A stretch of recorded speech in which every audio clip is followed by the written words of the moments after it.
Друзья, всем привет, это опять Велоцентр. Вот такой вот BMW беленький у нас сегодня на сервис заехал вкратце. Поменяли камеру на переднем колесе, поднастроили задний переключатель и чуть-чуть резанули цепочку. Было одно звено заклинившее.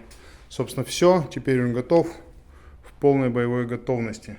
Сейчас его хозяин еще на телеграм наш подпишется и лайкнет этот постец завтра или послезавтра. Поэтому Велоцентр 21 41 91, Игнатьевское шоссе 8/1. Приезжайте, пишите, звоните, ждем, конечно же, только вас.